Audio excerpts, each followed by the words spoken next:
Good evening, everybody. Thank you so much for joining us. We had some technical issues, but I'm really glad that we're all here. Thank you for your patience. Thank you for waiting for us. Thank you, most importantly, for joining us for tonight's community conversation brought to you by Embrace the Movement for Mothers. I hope all the mummies have put children to bed, all the daddies joining us, aunts and uncles, everybody, that you are warm and comfortable where you are with your drinks or snacks close by and ready to join our launch party. I am going to be your host tonight. My name is Salamina Musese. I am a mother of two girls, and when they are not running my life, I keep myself busy as a film producer, also with acting and writing. Tonight, we're launching Embrace's first ever publication called The PowerTrip. I love that name. Of course, we're still celebrating Mother's Month. It's almost over, but 2 more days. And we're elevating the voices and stories of a group of women who influence their communities through their collective activism and dedication to a better life for all mothers. These are the Embrace Mamandla Fellows. Mamandla Fellows are Embrace ambassadors. They represent mothers' interests within their communities. And now their diverse stories of the Mamandla Fellows have been published in a free magazine.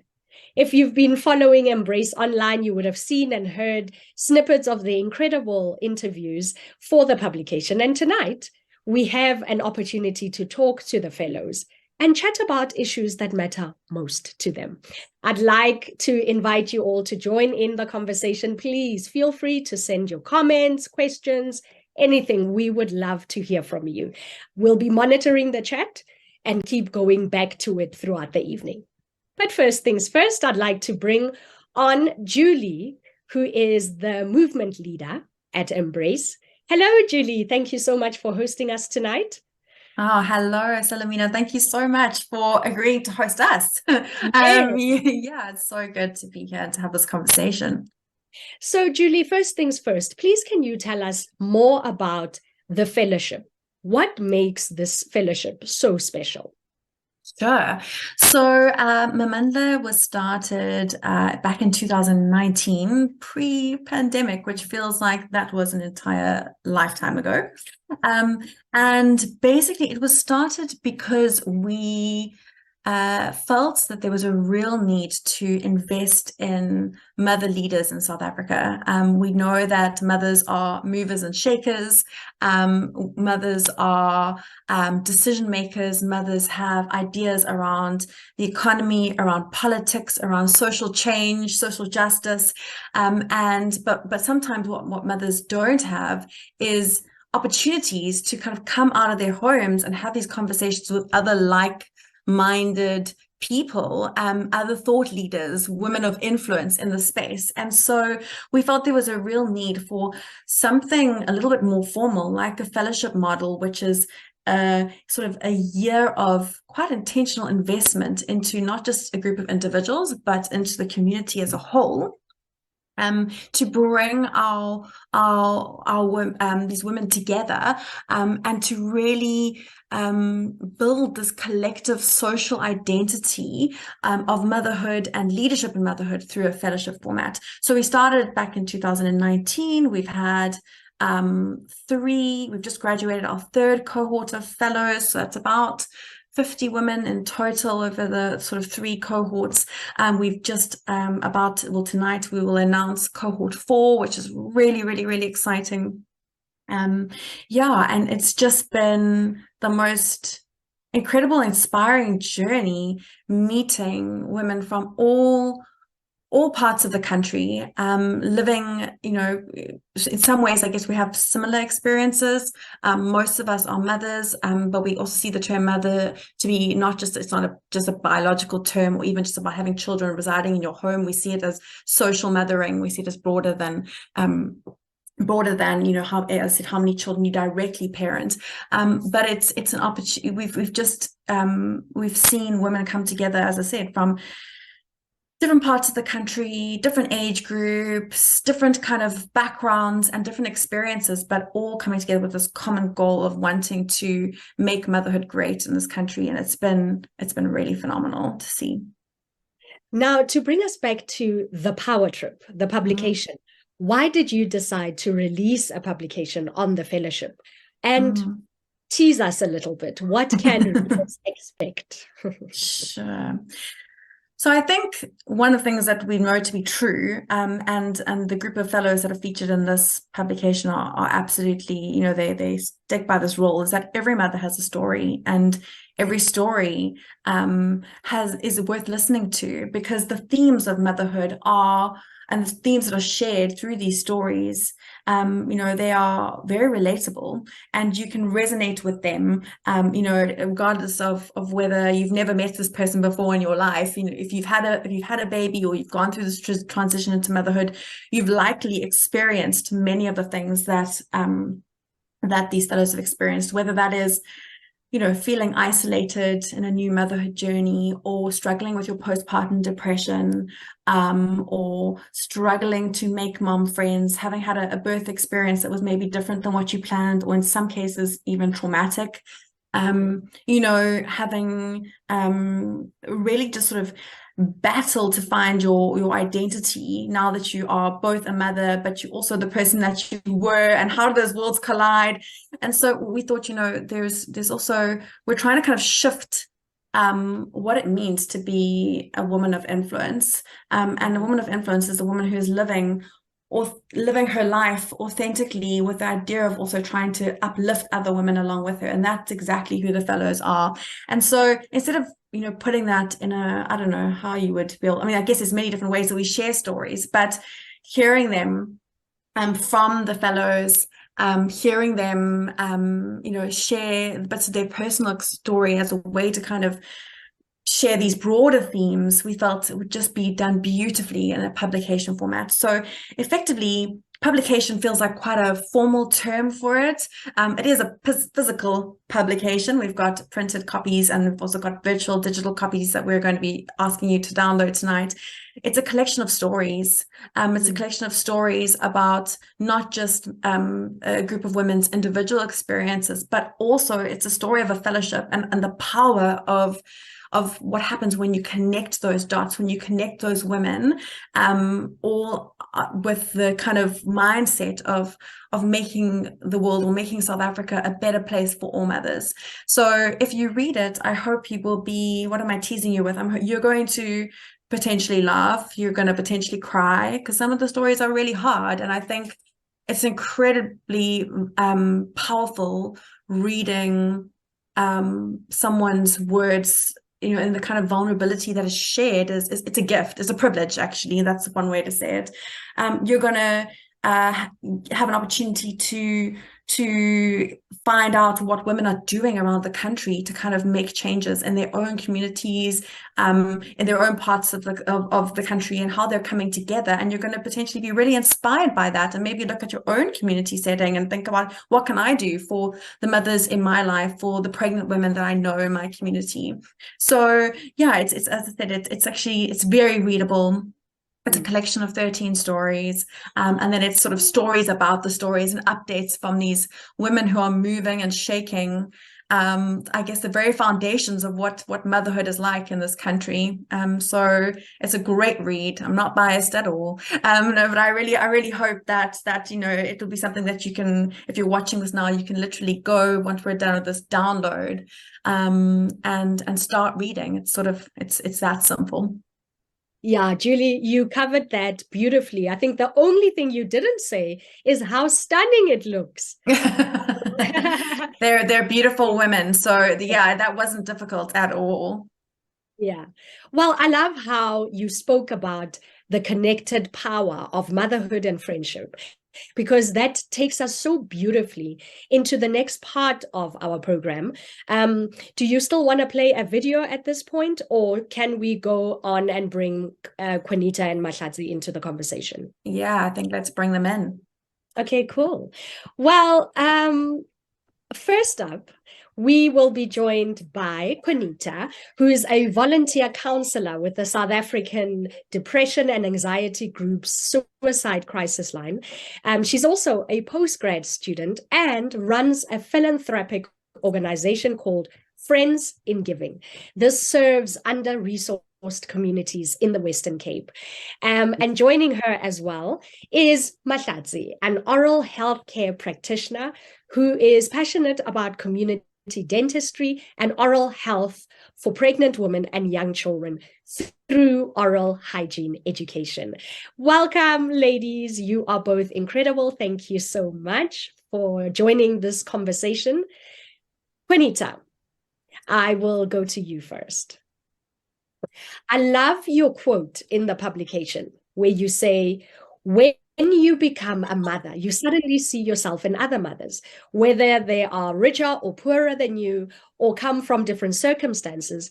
It's like you're all the same person, and your desire to keep your child alive and healthy is universal. Very well said. I think we often think of motherhood as an individual reality, but really what Embrace believes is that motherhood is a social identity that has the power to transcend the diversity of human experience. How would you say the fellowship and the experience of being in this community of mothers impacted you? Hi, Salamina, and hi, everyone. I would say that the initial part of motherhood, there were definitely some lonely moments there. And I think that for me, it was about having permission to say not all of it is as amazing as I thought it was going to be. And it was giving myself permission to say some of it's really hard. And I think what happens is you begin to have that conversation with enough people and you realize that, well, this could be a universal thing that some people are struggling, and that's okay. And I think if you open that up even further and you make spaces like Mamandla, like the Mamandla Fellowship, you make spaces like that available more often to mothers, a more formal setting to allow them that non-judgmental space to have those really difficult conversations. I think that's when you're moving towards like creating a structure where all mothers, are heard and are seen and are listened to, and they have a space to tell their stories. And I think that's so powerful and healing. And it certainly was all of that to me. Yeah, reading through your story, it made me remember my first experience being a first-time mom in the hospital. And I had an emergency C-section, so they took the baby off and it was all rush, rush, rush. And I was back in the ward, sitting by myself on that bed, thinking, the button that is supposed to miraculously turn me into a mother is broken. Somebody hasn't pressed it. Please help me. I think that's really why I relate to how it's often said that when a child is born, a mother is also born. Yet, we've normalized this erasure of mothers in this mother-child dyad. One of the realizations that you say you've had recently is that you're not just someone's mother. How can we mothers ensure that we're showing up for ourselves and each other in the midst of raising our children and caring for our families? I think that it's a tough one because motherhood is a space where the responsibility is sometimes so overwhelming that like taking time out to care for yourself almost feels wrong. And so we kind of tend to we continue to forefront everybody else's needs ahead of our own. And we think that by embracing this idea of self-care, we take away from time with our children, but it's actually, we need to realize that your identity can be multifaceted. You can be someone who enjoys self-care and you can be a good mother at the same time. So for me, it was definitely connecting with something that I loved prior to motherhood, and that was like team sport. So, when motherhood came along, all of those things disappeared from my life, and connecting with that again was a way for me to begin that journey of kind of looking at myself again and being like, wait, it's not just, you're not just somebody's mother. There's so much more to you, and there's so much more that you have to give. Thank you for sharing your experiences and really validating some of the thoughts that many mothers out there are probably still struggling with. Let's bring Mahlatsi in here.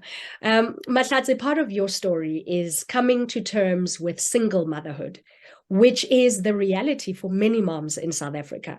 You speak powerfully about having that courage to subvert the standards of society, a society that doesn't know where to draw the line in terms of norms and acceptance. And even though single motherhood is so common, society still stigmatizes single moms.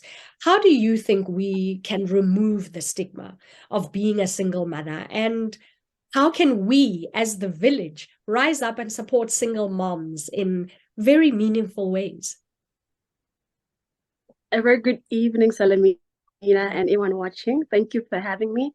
From my side, I would say that we should be intentional about not stigmatizing women or victimizing them for the circumstances that was brought to them by virtue of birth. I think if we can start off by not stereotyping it, because the minute a single woman starts to voice up concerns about parenthood or about anything that's got to do with a child, they are intentionally or immediately say that they are bitter. How am I being bitter? By stating my case, my case from my perspective. For you, it's an opinion, but it's my everyday reality. So if you can just try to be a little bit intentional in terms of just supporting them with the words that we use when we are interacting with women, trying to ensure them that they don't have to carry the weight alone just because they don't have someone else to assist them. Oh, that is really, really, really powerful. I think one thing that we uncover in your story has been a journey of self-discovery. And you came to the realization that, yes, indeed, you are the girl you think you are. Can I get a yes, Queen? Yeah. Yes. I love that, when your realization that when you're plugged into a community of women who believe in you and your dreams, you really have the ability to make a lasting impact for mothers in South Africa. What would you say as words of advice to someone who's sitting here tonight, they're doubting the validity of their dreams, or even if they can make a difference in the lives of mothers in their communities of influence? I would say, dear young African child, your dreams are valid. You are not a definition of your circumstances. And if you dare to dream it, you can dare to make it a reality. I love that. I love that. I hope we have some questions or comments. If you're still shy and you're looking at that screen and you don't want to type, we encourage you to please throw in your questions and comments, send them through. We will be checking them as we go along. Quinita and Mahlatsi, thank you so much. I really, really enjoyed interacting with your stories on the digital copy of the publication. And I wish you continued strength on this journey. And of course, for all the projects that you do outside of the fellowship as well. Thank you. Thank you for having us. Now, part 2 of our conversation covers another really important topic: social connections and mental health. Excuse me. I will be talking to Shimane and Balesa next. I think there can't be enough conversations that we can have about all these important topics, especially as a way to really show the moms of South Africa that we care for them and we're here for them. I'd like to bring on Shimane. Shimane holds an honors degree in psychology. She also runs a Single Moms Connect group. Balesa is a lawyer by profession and the founder and creative director of Sondela Baby Wraps. Balesa, I'm going to start with you. Now, we know that South Africa... Hey, Balesa. Hey. We know that South Africa is facing a mental health crisis, and 1 in 3 women in SA suffers from depression and anxiety during and after pregnancy. How important are communities of support for mothers' mental health, And how do we begin to disrupt the culture that allows mothers to feel isolated and unsupported in the first place? Yeah, I think I would want to start by saying that when community supports mothers, right, that mother can support a community, right?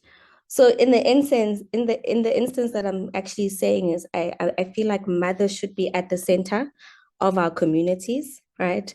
So when a mother's pregnant and when they give birth, we tend to sideline and put the mother on the peripheral, right? And then we tend to focus on the baby, right? And I know that sometimes it's well intended, but when you do that, what happens is you tend to focus on the baby's needs and not the mother's needs. And you forget that the mother is the one that needs to care for the baby, right? And I think with my experience of having postpartum depression, the first time I had my child, I didn't even know that I had postpartum depression. It was untreated until I had my second baby. And I really did feel so lonely. And I felt really low, to a point where I felt like no one really understands what I'm going through. So I think community is very important in supporting mothers because the wealth and the health of a mother is so pivotal in shaping a community and its health too, right? So I think how we can disrupt this culture of having mothers feeling so lonely and isolated is by actually looking at the mother, right? Attending to their needs, roping them in. Let's not talk about mothers, let's talk with mothers. So a fellowship like Embrace is doing just that because they are including our shared experiences, our individual differences and struggles. And what we are doing is we are not isolating each of our voices, but we're bringing them together to solidify the cry for mothers in South Africa. Because I think it doesn't determine your race or your creed. Mothers struggle. We go through a lot. Imagine being first, I mean, you are in varsity, maybe you started your job and then you fall pregnant, and then you have this whole human who's dependent on you solely. Imagine how that can like totally disassociate yourself from society and even like your family because you don't even know yourself, right? And this is the time where we need to allow mothers to actually be able to share about their feelings and what they're going through in a non-judgmental way. Even the most difficult things that you can't even like tell people, mothers should be given that space to actually tell and share their emotions because it's within that moment you can actually know how to support that mother.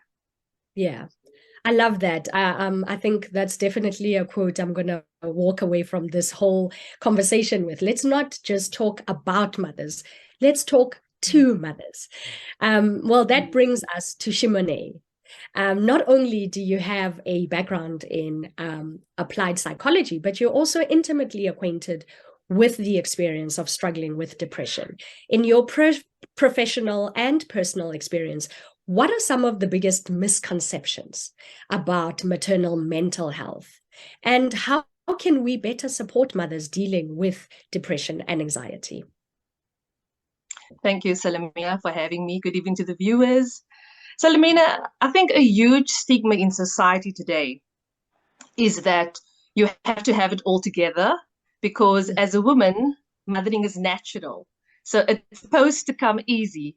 But this is incredibly hard, and people need to recognize and realize it. Maternal health consists of so many misconceptions. So I try to briefly categorize them into 6 categories. So the first one, misconception through the eyes of a mother dealing with perinatal depression. And this would sound something like, I must be an unfit mom to feel this way. And yet so many moms feel exactly the same. So communication is important. Moms need to be educated in what their bodies are going through and what to look out for. Number 2, misconceptions from support structures.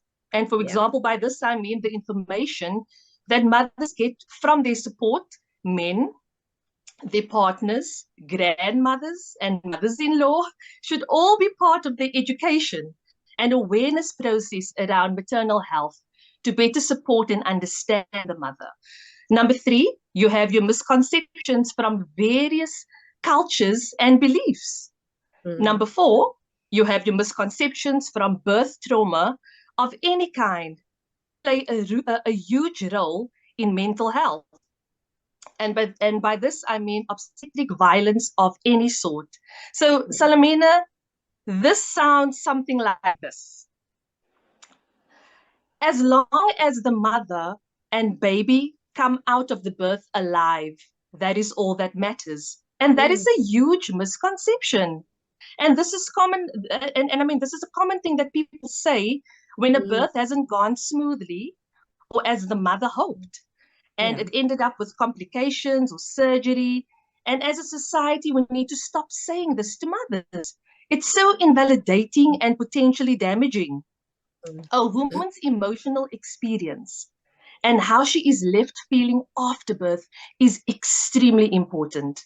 A woman who is left feeling shattered, upset, or traumatized after birth also takes these feelings into the rest of her life, into her parenting, into her relationships with a partner and other people, and most important of all, into her relationship with herself. Very important. Number 5, there's also misconceptions about teenage moms. And then finally, the misconceptions about victims of rape, gang violence, and domestic violence.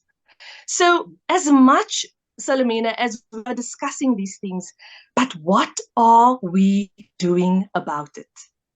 So it's important to firstly recognize that maternal health is a real illness so that we can talk about how this affects us mentally. And as much as we are taking care of our physical health, to not neglect our mental health. Mothers, I feel, put too much pressure on themselves to be perfect and to look sexy, but they need to work on feeling great. But to a mom who is listening right now, if you are feeling that you just cannot get past these intense feelings of sadness, feeling gloomy, you feel that you're constantly crying, all of these postpartum symptoms, I want to encourage you tonight, Mom, speak up. Talk to someone to get help. Treatment for depression and anxiety is not just about medication, but it can include joining support groups or seeking the help of mental health professionals. Fantastic. Thank you so much for sharing on your experiences so openly and honestly. I think conversations like this are so important because every time we have a conversation like this, you're touching someone who might have thought they were really going through this alone. Thank you so much. I see we have a comment from Dula Lejosejo. She says, another thing you never hear is that even though you've been carrying baby for 40 weeks, you still have to get to know them. That's a trip on its own. Very true. Very, very true. Palesa, you are currently working on a book about breastfeeding. We know that breastfeeding is not always easy. Thinking back to your own breastfeeding experience, what are some of the things you feel you would have really made it a bit easier for you, would have made you feel more supported and made the whole breastfeeding experience feel like an empowering experience? Yes, I've come to love and enjoy breastfeeding over the couple of 5 years. But before then, I hated breastfeeding and I was really, really struggling. And I come to realize that I think when you're pregnant or when you attend your antenatal care, midwives or like health professionals really downplay the amount of work and effort and energy that actually goes into breastfeeding. Breastfeeding is not something that you can wake up and then you pop baby in the boob and then the milk comes out. It's an actual skill and science that needs to be learned. And I think once you actually empower and tell women from pregnancy stage or even before pregnancy to actually enroll themselves into antenatal education classes.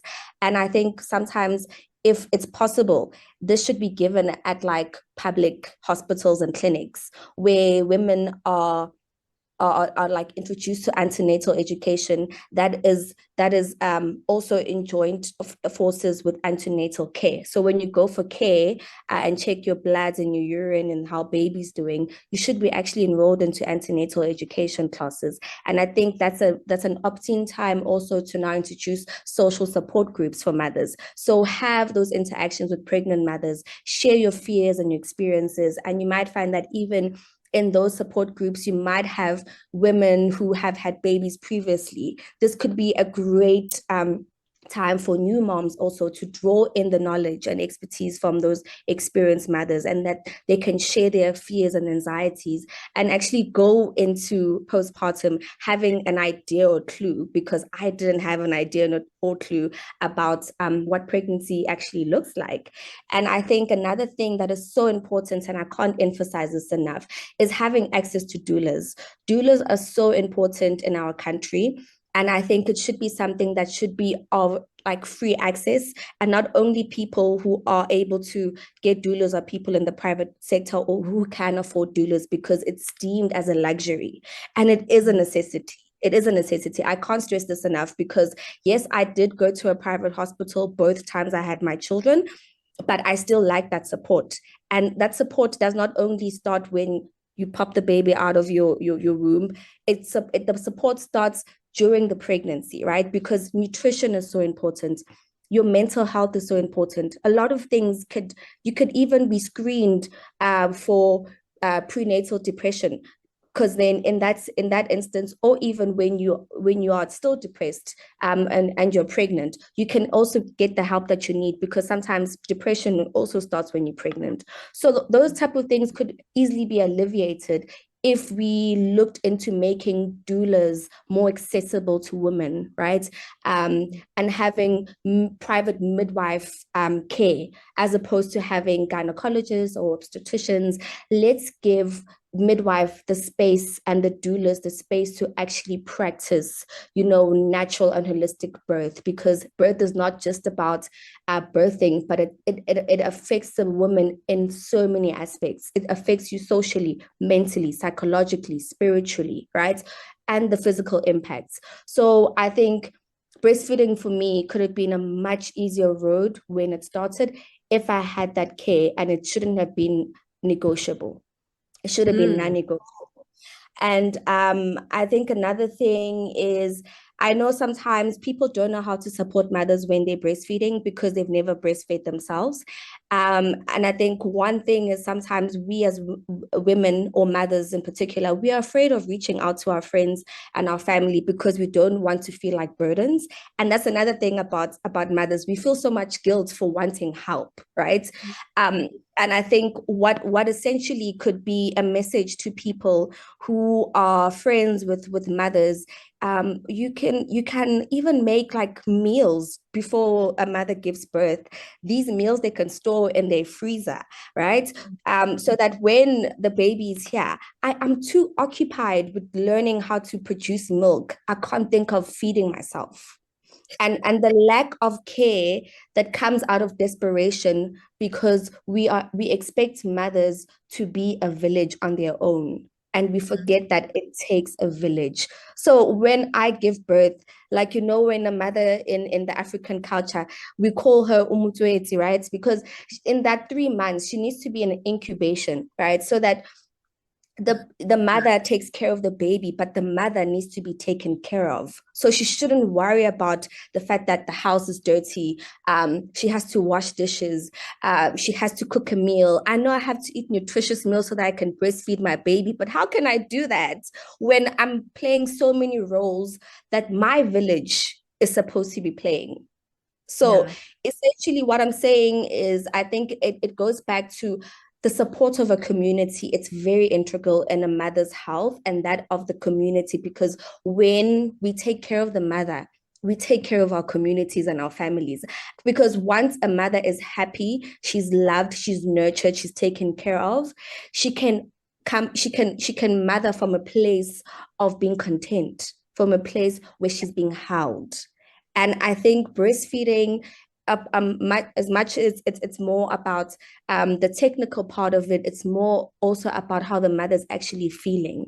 Because if my brain is at ease and it's rest, it can actually do its job, that is producing milk. So I think it's nutrition, it's community, it's the level of trust and the care that the mother is given by the people that are around her.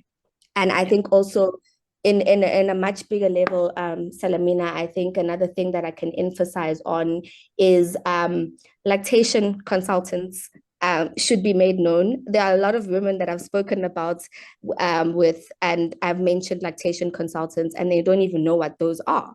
So imagine if this was also introduced, that there's actually women who can actually come and help you, that are, trained and are or like well knowledgeable about learning your body as women and teaching you to breastfeed is very important. Because, to be quite honest, breastfeeding is endangered in South Africa. And I think it's not the fault of the mother, but it's the fault of the society and the community she lives in. So, yeah. Thank you. Thank you. Shimane, I love that Palesa brought us back to the value of informal social networks for mothers. Very often when we think about showing up for mothers in our community, we think of these complex, very formal structures. But how would you say we can leverage informal networks for the benefit of mothers? And what are some practical ways for us to do this? Mm-hmm. Well, we can host a virtual mom-to-mom mentorship program where experienced mothers can offer advice and support to newer moms. We can also partner with local mom groups to share resources, including information on services, events, and meetups. By socializing, for example, we can utilize social media networks to connect mothers within communities and provide a platform for sharing experiences and advice. Also, to establish a mom network in which mothers can exchange childcare support, either by babysitting for one another, or sharing a nanny or a babysitter. Another way is to establish a resource platform where mothers can share tips and recommendations for childcare, healthcare, and education. Host informal gatherings such as play dates, lunches, or coffee dates to facilitate networking and provide opportunities for mothers to connect.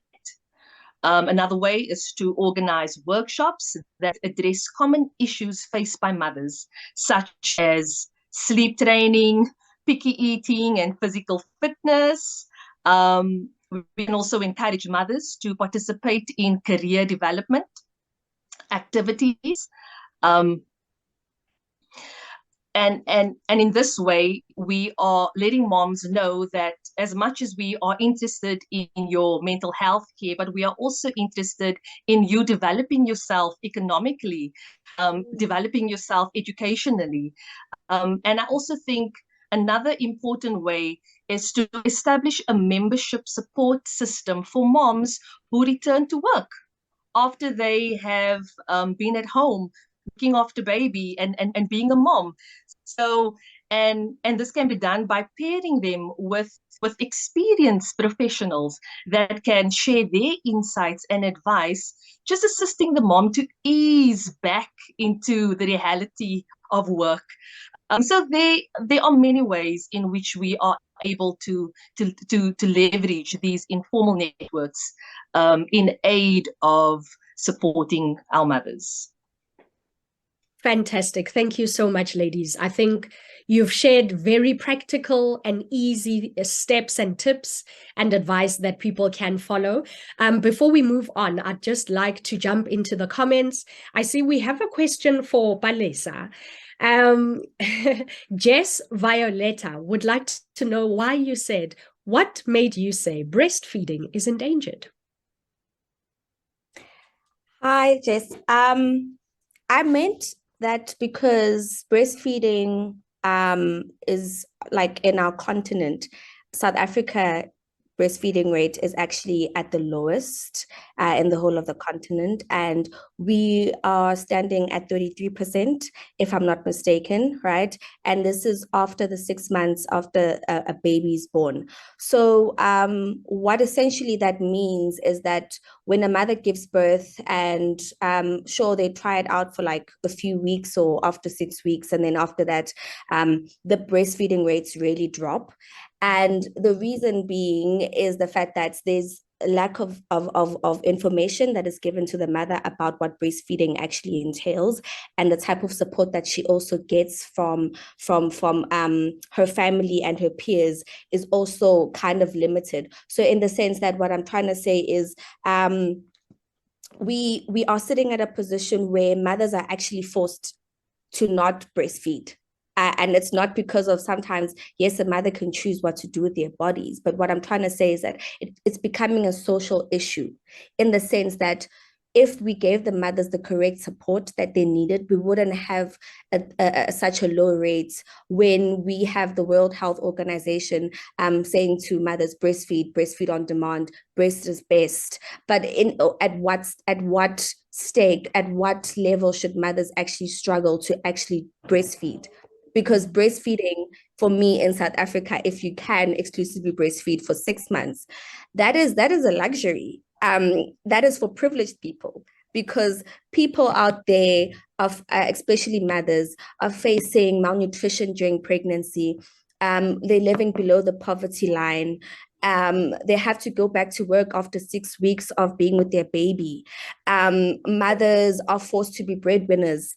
Mothers are in toxic and abusive relationships that affects their mental and emotional states, and they cannot breastfeed.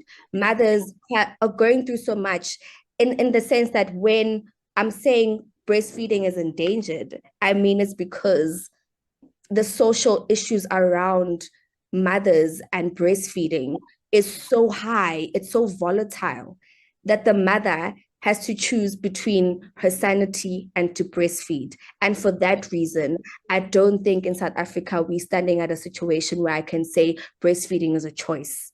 If you choose to breastfeed, you are really struggling and fighting to keep that baby well and alive, because mothers are going through a lot of issues in South Africa. And for that reason, breastfeeding is endangered. Okay, thank you. Thank you, Palesa. I see we have another comment from Amicio Floor.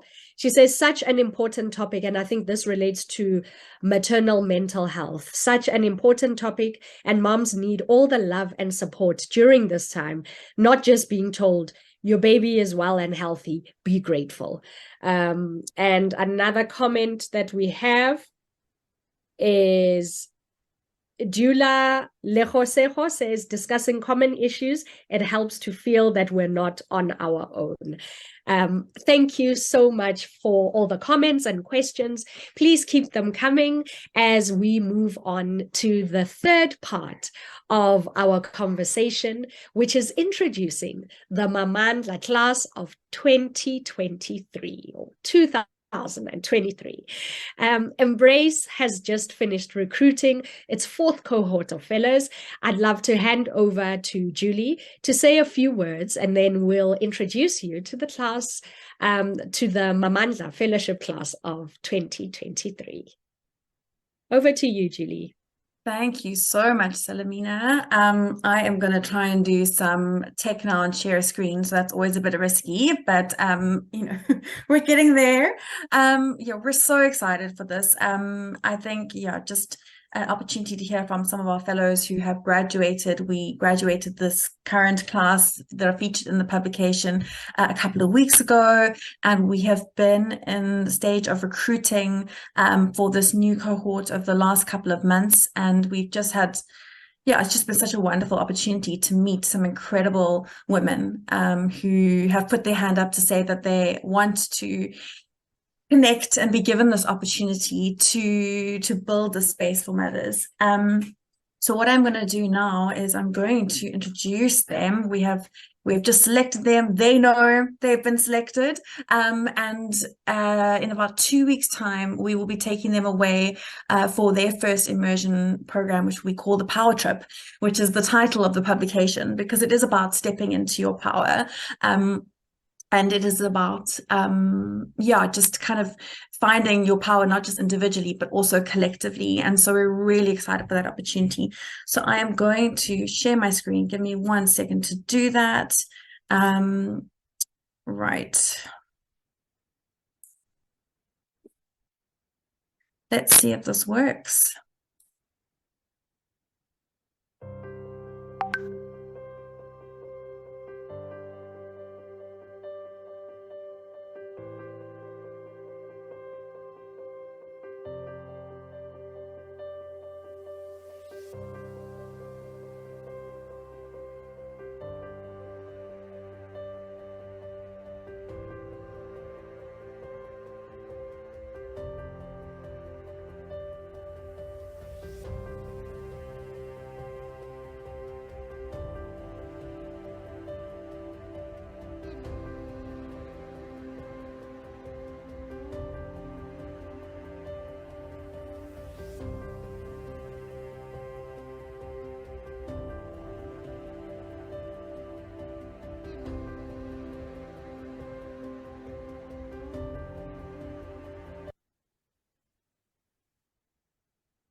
Right. I hope that made its way onto onto your screen. But if not, we will be absolutely sharing this video announcing our new fellows tomorrow, because we're going to be having another conversation during lunchtime.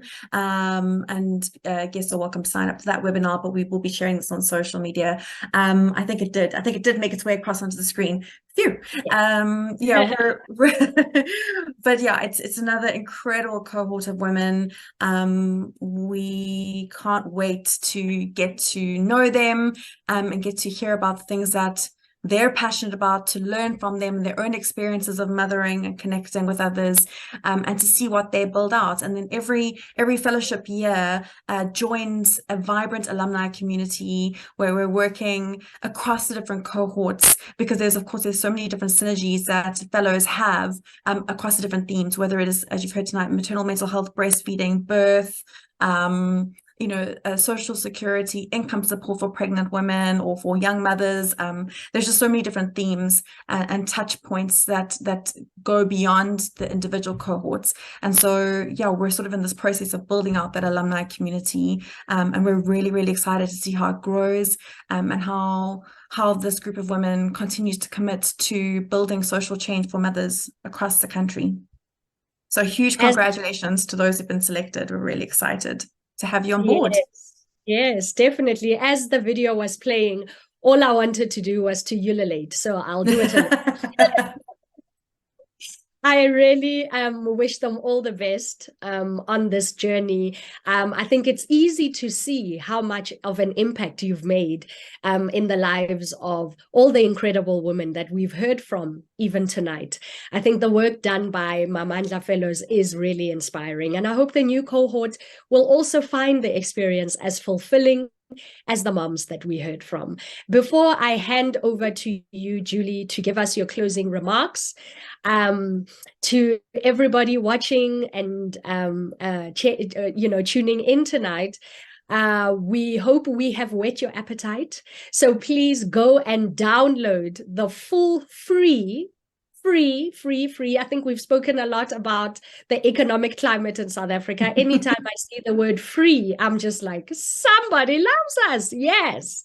So please go and download the full free digital version of the publication. And don't forget to follow Embrace on social media to join in on the conversation. To our panelists, thank you for sharing your stories. And of course, thank you to everyone who joined us tonight and contributed. A big shout out to Dula Lejosejo. Thank you for all your comments. I see there's one comment that we missed. I'd just like to read it before we wrap up. it's so difficult to convince first-time moms to get a doula because they simply don't know. Most of our clients are second-time moms who've had to go through a lot in order to realize the benefits of a doula. Very well said. I think there's so little that I myself knew about doulas, and I have had 2 children. So thank you to everybody who contributed. Julie, any parting shots from you? I mean, I think you've wrapped it up beautifully. My parting shot would be, please go download the publication, read it, and share it with one mom friend, because the stories are meant to encourage and inspire and uplift and connect us. And as you say, they're free and available. So tonight, whether you're in load shedding or not, download. You can read them on your phone. It's mobile friendly. Yeah, and then let us know what you think, because we'd really love and appreciate the feedback. And thank you so much to the fellows, specifically the class of 2022, who contributed by just so powerfully and vulnerably sharing their stories, so that we can be inspired and learn and connect. It was not a small act, and we're so very grateful that you're willing to share your stories with our incredible writer, Sam, who put them all together. So thank you. Big shout out to Sam as well for capturing those stories. You did such an amazing job. So yeah, thank you to the fellows, thank you to Sam, yeah, thank you to our photographer and our designer and just all the team who made the publication possible, and thank you to my team at Embrace for all the hard work. Yeah, the fruits are available online, so please click, download, and enjoy. Thank you so much, Julie, and thank you for hosting us all. Most importantly, continue to do the incredible work that you and your team are doing. Thank you to all the fellows. All the best. Good luck. Good night. God bless. I've loved being your host tonight. Thank you. Good evening.